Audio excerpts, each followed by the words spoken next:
నమస్తే, welcome to Andhraprabha TV. నేను సౌజన్య. Social మీడియాలో ఇప్పుడు ఒక వీడియో ట్రెండింగ్ అవుతుంది. అది కూడా ఎందుకు అనంటే రాజమౌళి పేరు వినిపిస్తోంది కాబట్టి. సో రాజమౌళి గారి గురించి అందరికీ తెలిసిందే, top most director in Telugu film industry. So ఆయన పేరు, అలాగే ఆయన వైఫ్ రమ గారి పేరు బాగా వినిపిస్తోంది. అందులో కూడా ఆయన ఎందుకు అనంటే అందులో ఉన్నటువంటి వ్యక్తి చెప్పిన మాటలు అలాంటివి. సో ఎందుకంటే నేను ఇది మరణ వాంగ్మూలం ఇస్తున్నాను, నా మరణానికి కారణమైనటువంటి రమ అండ్ రాజమౌళి, సో వీళ్ళిద్దరు కారకులు. మేమిద్దరం కూడా ఆల్మోస్ట్ 34 ఇయర్స్గా ఫ్రెండ్స్ము, రాజమౌళి నేను. సో మధ్యలో ఒక అమ్మాయి వచ్చింది. సో ఒక అమ్మాయి వల్ల మేమిద్దరం విడిపోతున్నాము అనేది చాలా బాధాకరంగా ఉంది. సో అందరం కలిసి ఉందాము అని అన్నారు, బట్ సమాజం ఒప్పుకోదని చెప్పాను. ఇలా చాలా చాలా వ్యాఖ్యలు చేశారు. సో ఇది ఎంతవరకు వాస్తవం ఏంటి అనేది ఇంకా మనకు తెలియాల్సింది. దీని మీద ఇంకా ఎవరు స్పందించలేదు. ఇప్పుడు చెప్పినటువంటి ఉప్పలపాటి శ్రీనివాసరావు బ్రతికే ఉన్నారా, లేకపోతే ఏమన్నా ఆయనకి ఆయన ఏమైనా హాని చేసుకున్నారా లేదా అనేది కూడా మనకి ఇంకా తెలియాల్సి ఉంది. బట్ మరణ వాంగ్మూలం ఇస్తున్నాను అనేటువంటి మాటలు మాట్లాడుతూ ఆయన కొన్ని నిమిషాలు నిడివి ఉన్నటువంటి వీడియోని సోషల్ మీడియా వేదికగా రిలీజ్ చేయడం జరిగింది. India's #1 director SS Rajamouli and Rama Rajamouli వల్ల నేను చనిపోతున్నాను, అందుకు సంబంధించి నేను ఇస్తున్న మరణ వాంగ్మూలం.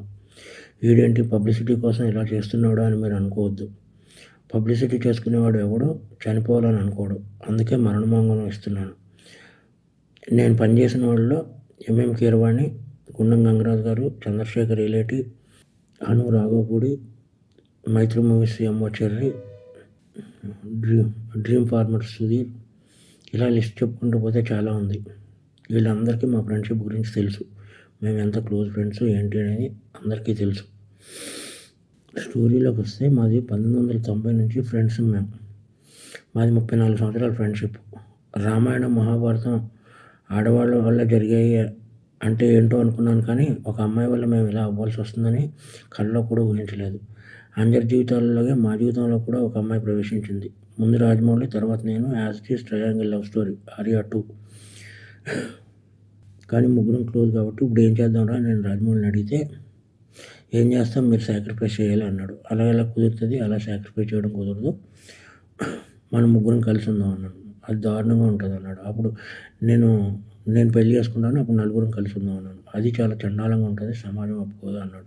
ఇప్పుడు పరిస్థితి ఏంటంటే కాలం అన్నీ మార్చేస్తుంది, మీరు సాక్రిఫైస్ అవ్వండి అన్నాడు. ఓకే అని చెప్పి నేను సాక్రిఫైస్ అయిపోయాను. ఎందుకంటే కెరియర్ బిగినింగ్లో ఉన్నాం, ఎవరో వర్క్ లేదు. ఇదంతా శాంతినివాసం కంటే ముందు జరిగిన విషయం.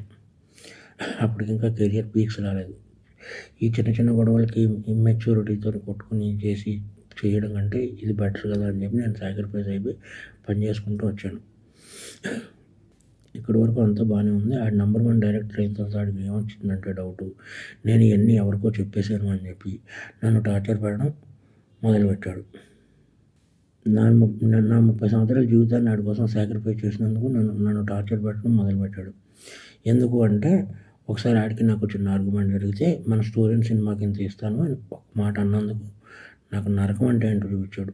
నా రిలేషన్ భైరవగాడు, చెంపాగాడు, కార్తికేయ గాడిని, వీళ్ళందరినీ మేము పెంచాం. ఆడిని బాబా అంటారు, నన్ను బాబా అంటారు. అందరిని పెంచాం.